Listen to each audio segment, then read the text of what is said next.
جاليال واحد مقشين رئيس الوزراء عصب أبي أحمد لما كنت تبانكي أي رئيس الوزراء نقوم دوجيدين نيجا كان جاليال أبي أحمد عن قهرنا نيجا كان مصيبة أهوية وأنا نلا صادري ورجال بيتكم جران سائسي قارة صادر برين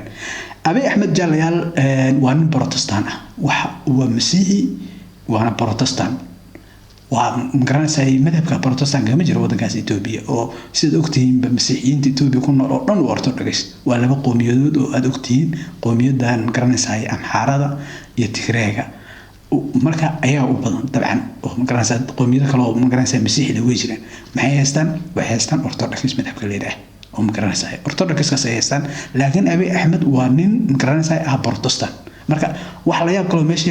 waxa uu yahay nin madhabkii Protestant-ka haysta oo kaliya qaata wax xusud badan aabihii waa muslim Abi Ahmed hooyadiina waxay ahayd Masiixi garansay Orthodox ah isaga ayaa garansay kaliya noqday garansay Protestant haweeneyda oo qaban oo Protestant ah marka arintan maxay ku timjaalay taas baa waxay tahay sida wiil isku diinaa ninka waxa xusud badan jaalay waan la jarbarayay garansay Ingiriis ku jarabaray oo meesha ku hayay ciidamada xagga Ethiopia korneel ay ka gaaray waxbarasho fara badan ayuu sameeyay meelaha waxa ka bartay waxa kamid ah jaamacadda Greenwich oo markaas ku taala magaalada London ee waddankaas Ingiriiska ayaa wax lagu baray oo garansay tacliinta uu ka qaatay korba loo qaaday sababtuna waxay tahay madhabkan uu haysto Protestant-ka ah oo meesha uu ka qaatay ingiriiska iyo mareykanka iyo waxaas arkaysa waa Protestant magarasa jaalay marka madhabkoodii ayaa la qaadsiiyay Protestant-ka asagoo ah iyo magarasa Ethiopia imka jooga rasuul saarka yahay dadka masiixiyiinta ee Orthodox-ka way ka xun yihiin kuma sameeyay leeyahay maadaama madhabkooda uu sadeysan jaalay waxay ka dhigan tahay nin magarasa Soomaali ah oo muslim ah oo shiici ah oo sunni ah Soomaali madax ka noqdo taasoo kale ay ka dhigan tahay dareenka alla oo dareemi karaysa in bulshadii oo dhan sunniyiin muslimiin sunni ah wadihiin ninka u talinaya sunni ay magarasa shiici xaalada sidaas oo kale u weeyay marka dadka masiixiyiinta kuma qanacsan ninka kan in magarasa madhabkooda Orthodox uu sanaysan oo magarasa yahay Protestant taas waa mid kalena waxay tajaalayaal dadka kale ee muslimiinta ahaa ee magarasa uu ka dhashay ee oramada ahaa in diintooda uu ka tagay oo uu masiixi yahay isla markaana Protestant yahay arintaas jaalayaal waxay keenaysaa magarasa isku dhac bulsho ayaa jira marka taas waa sababta keenaysa in dadka oramada ahaa ee isagu uu ka dhashay isagu qanacsan ninka kan madaxtinimadiisa magarasa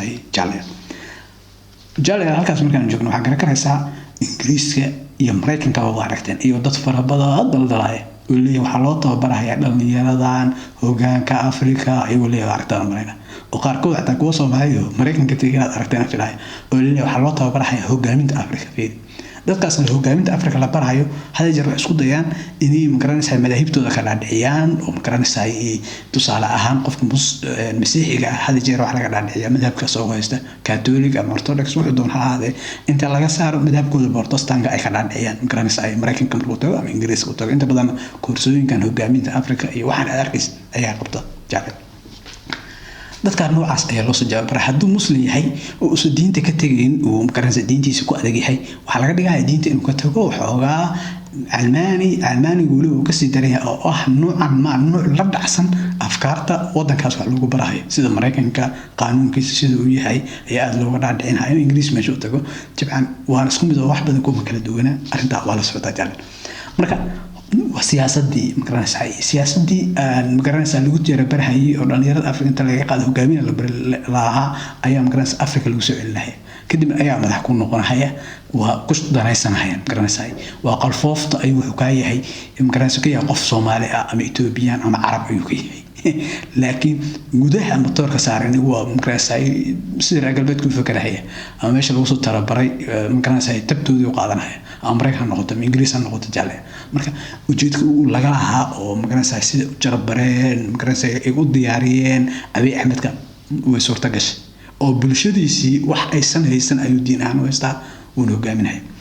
jaaleel arintaas waa aragtana filahay sidoo kale Abi Ahmed markii uu yimid Ethiopia ay aad ugu dhawaatay dawladda Ethiopia oo xiriir fiican ay la yeelatay arintaas waxa keenay jaaleel oo muhiim in aad ogaatid mar walba arrimaha diinta waa muhiim fiiriya siyaasadda marka lagu jiro arrimaha diinta waa muhiim waa laga maarmaan sida oo in fahantaa mar walba markaan ka sheekeynayo madaahibta waa in la socota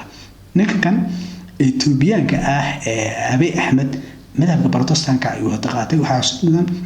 maraykanka waa aragtay inuu ku dhow yahay mar walba Israa'iil uu kalkaalahayo madhabkan Protestanka ah Catholic iyo magaranaysa Orthodox uu ku duwan sababtuna waxa weeye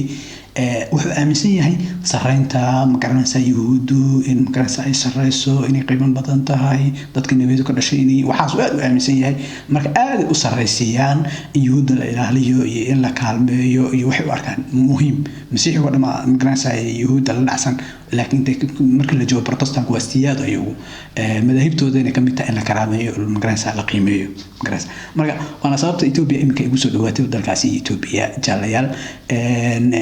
webigiina wala si adkeenahay webiga xagga Niil oo masaarida dhibaato fara badan ka cabanayaan waad aragtay maamulka Sisi isagoo Israa'iil ay isku dhow yihiin ilaa imika ka dhaadhicinaya in laga fududeeyo magaranaysa marka Abiy Ahmed uu yimid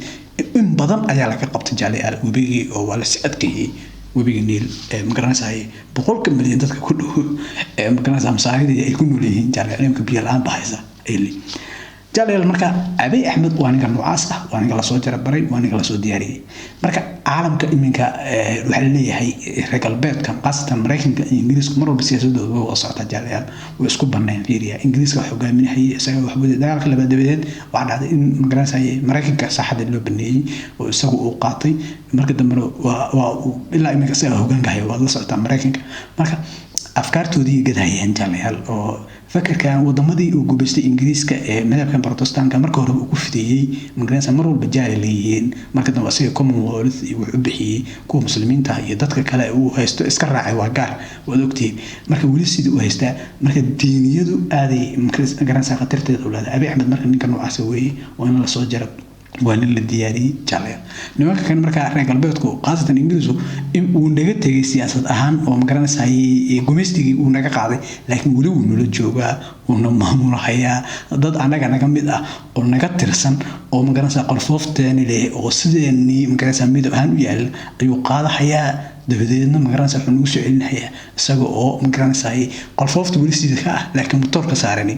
وهي ميت مقرنس إنجليز كأم مركز جاليا أبي أحمد جاليال وحنا أحمد أنا كفانتي مذهب كوهاي سبورتستان إنه هي إنه تكدي دوي هي مسيحيين تبي جو أردن أي أفترض كثير أنت كلام مسلمين أرمادي ومثله هي ولا ليه ومثله يعني مكرسة مسلمين جاليال كوا كلا مسيحي قال لفت جود أفترض كثير مركا إدو مثله هي أيال كريلا أيال اللي هي مركا صابت أركيس أنت بدن إن عم حاضر ديديه ما ممكن سين حواي سلاس إنه هي نسأ أرمادي تو مهم هنا إهلما من مرة بقول على الحياة مركا اللي جوا السياسة ده دين تقاد بمهم وتهاي qayb weyn ayna qaadataa sidoo kale arintan magaranaysa ortodhoxka meesha jooga waxa ku og isla markaan ku ilaaliyo oo qayb ka ah madhabka ortodhoxka meesha ugu weyn oo yaalo oo ah waddankaasi Ruushka jaaleel wadna weydeen 77 in markaa uu difaacay dawladdaasi Ethiopia ee ortodhoxka ah jaaleel تويشو أي غلطة طبعا جعلها إن برامجك هتوس سبسكرايب مثلا على يوتيوب كيجا أنت أنا ندم كل بدون واحد اللي سيدا إني بتقولي جالي